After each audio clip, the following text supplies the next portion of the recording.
Hello there, welcome to episode 5 of my quick tutorial series for Against the Storm. In this episode, we're going to talk about victory conditions. So, what do you need to do to actually win this game, and what are good tricks and strategies to do so?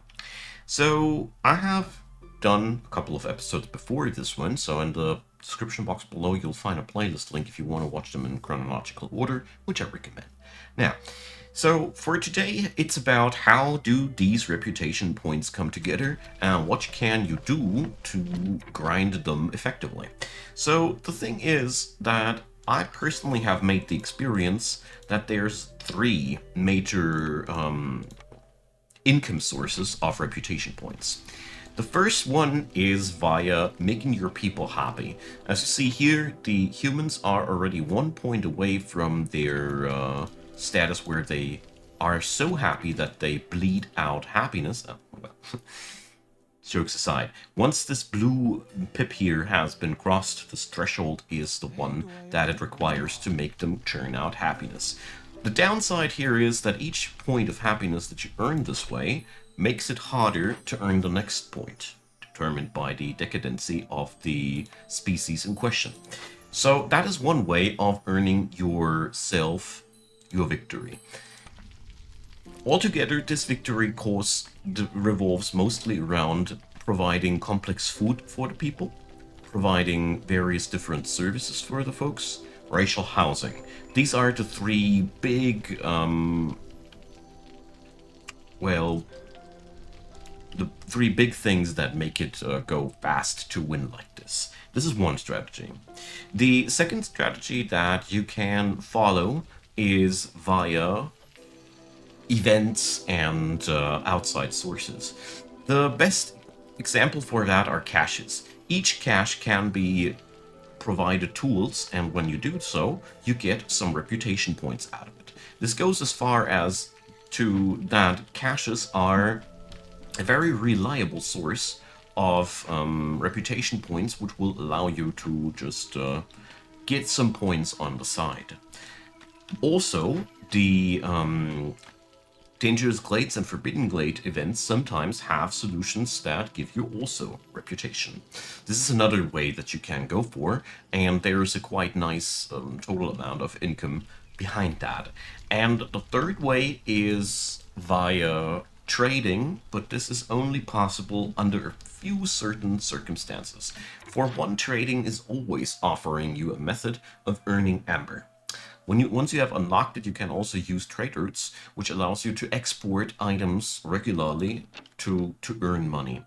Traders, on the other hand, allow you to just buy stuff to make your victory go faster. But there are also cornerstone effects that will allow you to get yourself advantages from trading. For example, in the beginning of the series, I have had one offered that lowers the forest hostility per a certain per amber traded. So there's a couple of effects in the game that allow you to make the forest less hostile and even give you reputation points for a certain volume of trade.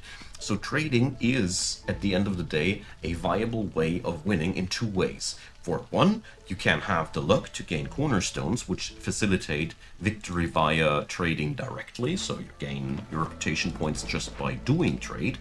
Or the other way can be that you can just buy things that you require via trading because you're so filthy rich that you can just get yourself all the things that you need for your city via buying them.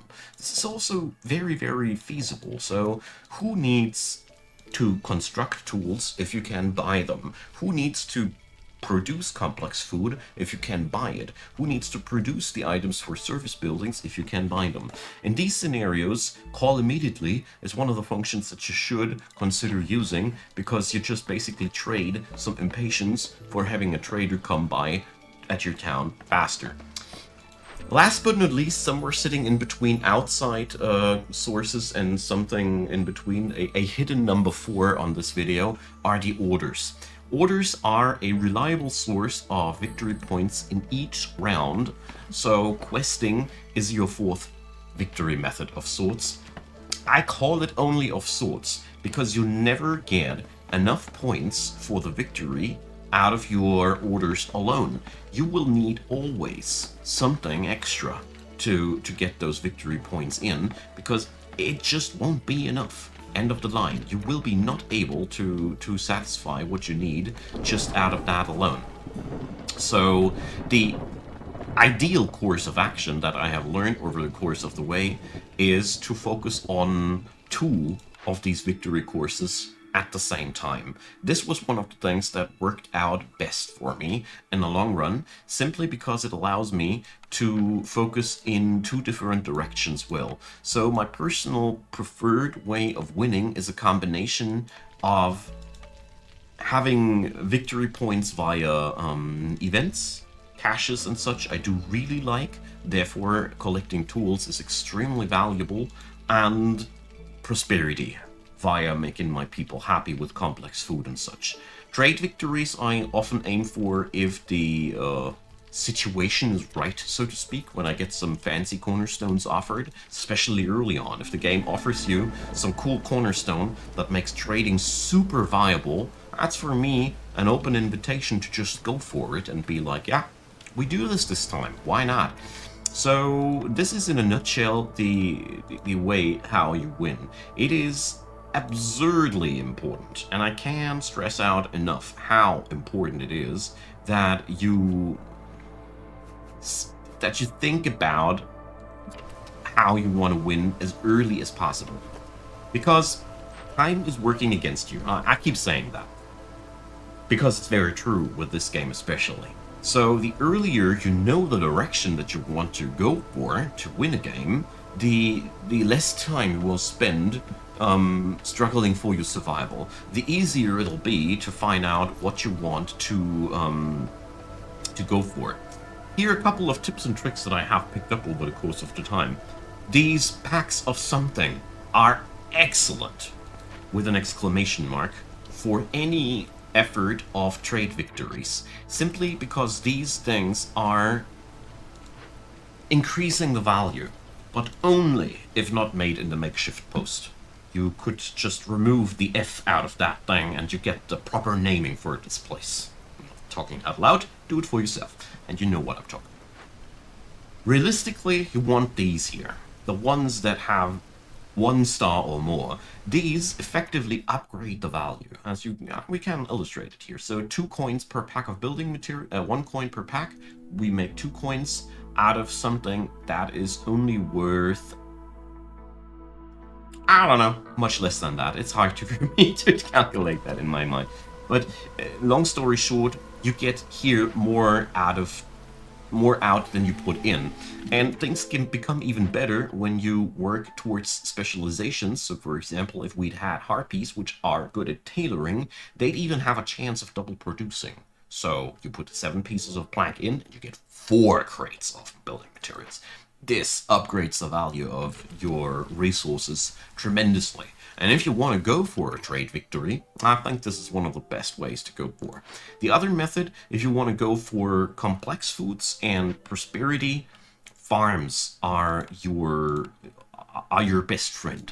Everything which consists out of combination of farming and food refining is a pretty stable way to victory in this regard. This is, for me personally, one of the most reliable ways of getting victories in via prosperity, services, food, and those things. You just need to make sure that you have a huge production of the things that you require in the vicinity. Also, honorable mention goes to an extra hearth. Hearths reduce the forced hostility each. They also allow you to get yourself more of these bonuses here, the encampment thing, and all these bonuses stack. So every encampment that you build somewhere, every extra hearth, it does require extra fuel, mind you, but it also gives you a hostility reduction and the capability of adding in new town centers where people can rest up, which is also very helpful.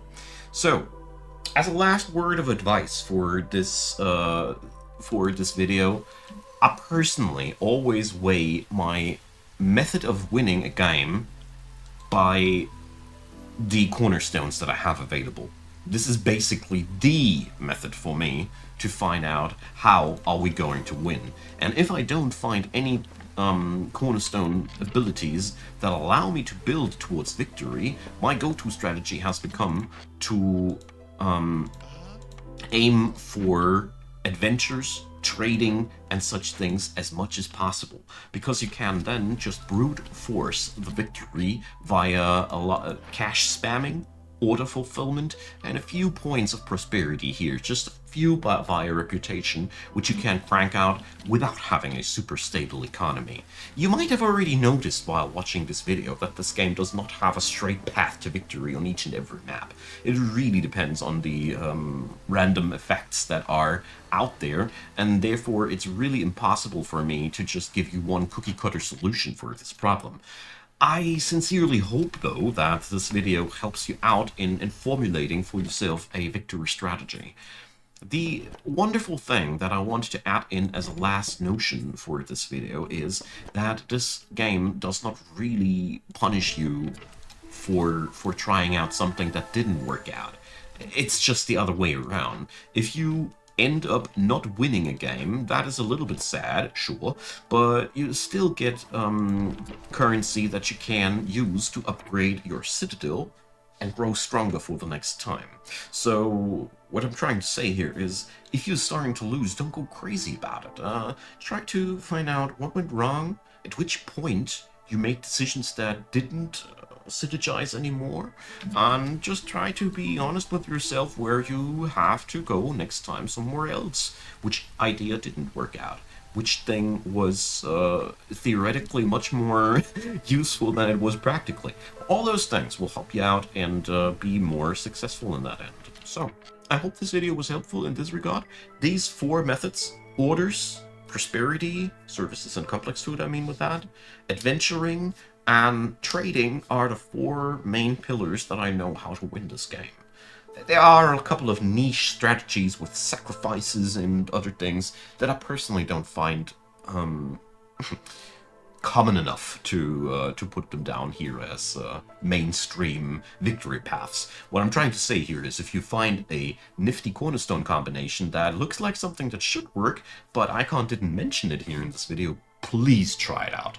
Because there's so many things in this game working on out. I keep being surprised what things are working that I didn't see by myself.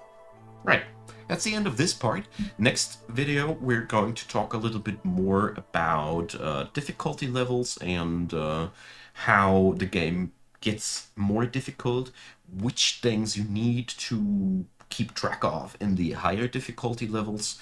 Yeah, I'd be happy to have you guys there. So let me know in the comments what you think. Leave a like, leave a subscribe, and of course, like I said initially, there is a playlist link in the description box below leading to the first episode of this quick tutorial series. Of course, I will do more series like these. Let me know also which one you want to see. And last but not least, my thanks go out to all of you supporters of this channel. Deeply appreciate your help. And of course, big thanks to you for watching this video. See you all next time.